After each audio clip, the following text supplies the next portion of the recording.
안녕하세요. 가장 쉽게 설명해주는 남자 가심남입니다. 오늘은 포토 공정 심화 마지막 시간입니다. 지난 두 개의 영상에서는 TP와 CD에 대해 알아봤는데 이번 시간에는 포토 공정에서 관리하는 세 번째 중요한 요소인 오버레이에 대해 알아보겠습니다. 거두절미하고 오버레이라는 개념에 대해 먼저 설명드리겠습니다. 오버레이는 하부 레이어와 현재 레이어의 상하 정렬이 얼마나 틀어졌는지를 나타낸 값입니다. 제가 TFT의 제조 공정에 가장 핵심되는 단어는 적층이라고 말씀드렸죠.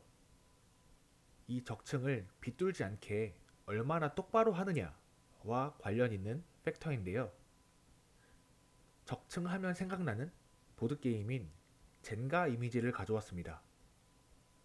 왼쪽 그림은 오와 열을 맞추어 블록들이 정확하게 상하 정렬되어 있는 반면에 오른쪽 그림은 블록이 적층은 되어 있지만 왼쪽 그림에 비해 상대적으로 삐뚤빼뚤 상하 정렬이 틀어져 있는 것을 알 수 있죠. 이를 TFT의 적층 구조에 대입해서 오버레이에 대한 개념을 보다 자세히 살펴보겠습니다. TFT를 구성하는 두 개의 레이어가 다음 그림과 같이 있다고 가정해 보겠습니다. 1층에는 파란색 패턴이 새겨져 있고 그 위 2층에는 빨간색 패턴이 새겨져 있는 그림인데요. 즉 아무것도 없는 빈 기판 위에 파란색 퍼스트 레이어의 패턴이 새겨진 후에 그 위로 빨간색 세컨드 레이어의 패턴이 적층된다고 이해하시면 되겠습니다. 우리가 설계한 대로 화면에 보이는 그림같이 적층을 완성해야 품질 이슈 없는 양품의 TFT가 완성될 텐데요. 우리가 공정을 진행하면서 빨간색 세컨드 레이어를 적층할 때 문제가 생겨 오른쪽 그림과 같이 엉뚱한 위치의 적층을 진행해서 두 레이어 간의 상하 정렬이 틀어졌다고 가정을 해보겠습니다. 왼쪽 그림처럼 기존의 정상적으로 적층이 완료된 패턴에서는 X자 표시된 부분에서 하부 레이어와 상부 레이어에 접촉이 일어납니다. 이 부분을 통해 전자가 이동하고 TFT가 구동할 수 있게 되는데요. 오른쪽 그림처럼 오버레이가 틀어져 상하부 레이어 간의 접점이 사라지게 되면 우리가 제품을 설계할 때 의도했던 대로 TFT가 구동할 수 없게 됩니다. 여러분들의 이해를 쉽게 하기 위해 오버레이가 매우 크게 틀어진 비정상적인 상황을 가정했지만 상하부 레이어 간 상하 정렬이 틀어지게 되면 문제가 생기는 경우가 종종 발생합니다. 간단하게 정리하면 오버레이가 틀어지지 않게 관리해야 하는 이유는 다음과 같은데요. 오버레이가 심하게 틀어지면 만나야 할 배선끼리 만나지 못하는 경우가 생기거나 만나지 말아야 할 배선들끼리 만나서 단락 등의 이슈가 발생할 수 있겠죠. 즉 여러 불량의 원인이 된다는 의미입니다. 그래서 오버레이의 개념과 함께 이 값을 왜 관리하는지에 대해서 살펴봤습니다. 공학을 전공하신 분들은 아시겠지만 이 세상에 완벽한 것은 없죠. 모든 것이 오차와의 싸움이고 오차를 허용치 이내로 관리하는 것이 공정을 관리하는 엔지니어들의 중요한 역할입니다. 상하부 레이어의 상하 정렬이 얼마나 틀어진지를 나타낸 값인 오버레이도 마찬가지인데요. 이상적으로 두 레이어가 한치의 오차도 없이 설계대로 완벽하게 정렬이 되어 있다면 정말 나이스하고 베스트한 상황일 겁니다. 방금 말씀드린 내용을 조금 더 포토 공정을 다루는 엔지니어답게 바꾸어 말하면 오버레이 값이 0일 때 우리가 원하는 대로 포토 공정이 이상적으로 진행되었다고 할 수 있겠습니다.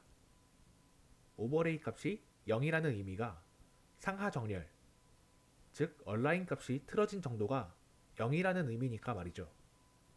그럼 이 오버레이 값을 최대한 0에 근접하게 공정을 진행해야 될 텐데 그러려면 오버레이에 영향을 주는 요소들에는 뭐가 있는지 살펴봐야겠죠. 오버레이의 경우는 영향을 주는 요소가 굉장히 심플합니다. 포토 공정을 담당하는 여러 장비 중에 오버레이에 영향을 줄 수 있는 장비가 단 한 개뿐인데요. 바로 노광기만이 오버레이에 영향을 줄 수 있습니다. 그 이유를 한번 살펴보자면 다음과 같은데요. 상하 정렬이라고 하는 것은 기존에 새겨진 패턴, 즉 하부 레이어 위에 새로운 패턴을 정확한 위치에 쌓아주는 것이라고 볼 수 있겠습니다. 이 새로운 패턴을 형성하기 위해 위치를 맞추는, 즉 얼라이먼트 작업은 노광기에서만 수행합니다.